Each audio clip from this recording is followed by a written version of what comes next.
Good Shabbos, everyone. So I know that there's no doubt we all want to get the hostages out of Gaza. It's something I know we all think about. We all want Hamas destroyed. We want there to be a reduction in anti-Semitism. We want a lasting peace in Israel. There's no doubt there's so much what we want right now and what we're all thinking about every single day. And of course, there are other problems, continuous problems here in places like Houston, so many people in need. And the question we may ask is, where do we start? What can we actually do? What can you and I do to make a difference with so many problems in our world today? Tonight I want to share two stories with you that may give us an answer.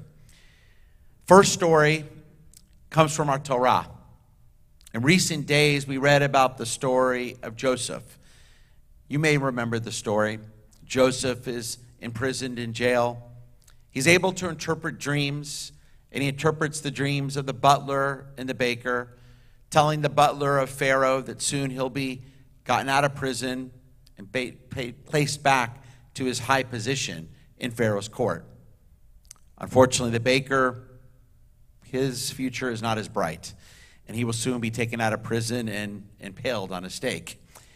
But soon enough, the butler is taken out of jail, and sure enough, Joseph's interpretation becomes true. And before the butler leaves jail, Joseph says to him, "Hey, don't forget about me. Remember that I can interpret these dreams. Tell the Pharaoh about me. Maybe he'll get me out of prison now, so I don't have to wait here for many more years." Well, the butler doesn't do so, and it takes 2 more years for Joseph to eventually get out of jail. Now, you can't blame Joseph for asking the butler, "Don't forget about me. You're getting out. Tell other people about my ability to interpret dreams." Who wants to stay in jail?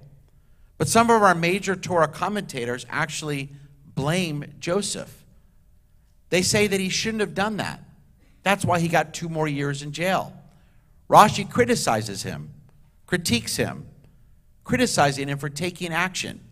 He quotes a midrash that Joseph was punished with an extra 2 years in prison for requesting that the chief butler ask Pharaoh to get him out of prison. In contrast to Rashi, we have another commentator, a man named Gersonides. He was a brilliant 13th century rabbi.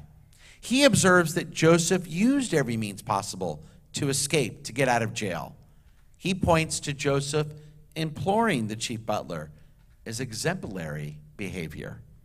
He writes the opposite of Rashi, noting a person should attempt with all his strength to save himself from a bad situation, utilizing all available means that can be beneficial to make a situation better, to take charge, to not rely on a miracle, even if divine providence clings to him. As we can see, there is a tension between these two commentators, a tension we find throughout our tradition. Rashi is saying we should rely on God to solve the problems of this world. And Gersonides is saying, no, we should do all we can. Take the human initiative. Looking at the holiday we just ended just a few minutes ago, the holiday of Hanukkah, we can look through these conflicting values.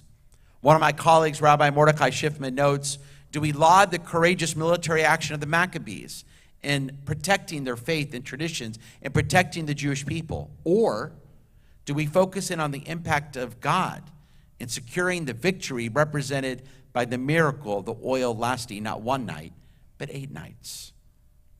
And these tensions may prompt us to ask ourselves questions.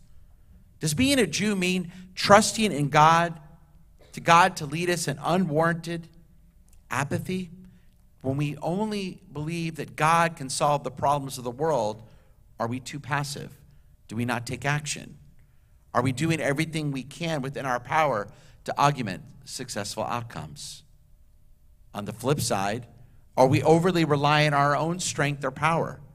Are we putting too much faith in others without turning enough to God?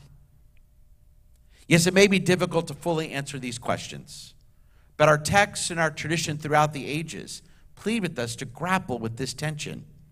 It's not always easy. It's not always so easy to know how much you and I should be doing or how much we should rely on God. Should we take human initiative? Should we rely solely on God to perform these miracles to make our world better? Who's ultimately responsible for solving the problems in Israel and here and in our own lives? But that's Judaism. Judaism often says that it's not so clear-cut. It's not so black and white. And that's the inherent challenge of our Jewish tradition. It's not often so clear-cut. And that's always been the case. It's not just a modern-day theological challenge. And that's represented by the second and final story I wanted to share with you tonight. The story is told centuries ago of a very wealthy Jewish man who had read that a lot of people were having encounters with Elijah the prophet. You know Eliyahu Hanavi. He's the one who visits your Passover Seder every year and at the Brit Milah of our sons. Elijah the prophet is one day to announce to the world the coming of the Messiah, the beginning of a perfect world. But in the meantime, according to the tradition, Elijah travels the world, helping those in need. He's that mysterious figure that makes a difference, sometimes performing miracles that we can't explain. The rich man had heard that certain mystics and other influential people in his particular village had had the privilege of meeting Elijah. So this rich man asks the leader of the community, the great Baal Shem Tov, what could he do to see and meet Elijah himself? The Baal Shem Tov discourages the rich man, but the rich man persists. He's rich, he's wealthy. I want to meet Elijah the prophet. And for months he implored the rabbi. Finally, the Baal Shem Tov agrees. He tells the wealthy man that he could help him meet Elijah, but on one condition. He would have to carry out his instructions exactly as conveyed, without deviating at all from his instructions. The man readily agreed. He had an address, but the Baal Shem Tov told him, you can't go to the house to meet Elijah empty-handed. When you're going to meet such an important person like the prophet Elijah, you need to show respect. Bring some chicken, bread, soup, salad, desserts, a very large, full-course meal for many people. The man went to the address, and he saw a small, rickety home. He knocked on the door and was greeted by a tired young woman, and noticed that there were many children, 7 young children running around in this very small house with barely anything to eat. The man told her why he was there, gave her the large quantities of food, and waited and waited and waited for Elijah the prophet to come. But Elijah never showed up. So eventually the man left, and the next day he went back to the Baal Shem Tov and told him what happened, how he waited and waited, and the prophet never showed up. The great rabbi apologized and gave him a different address. The man again brought the same amounts of food and went to the home. The second house was even smaller, in worse shape, and in a terrible neighborhood. It was a repeat of the first day. He gave the poor family the food.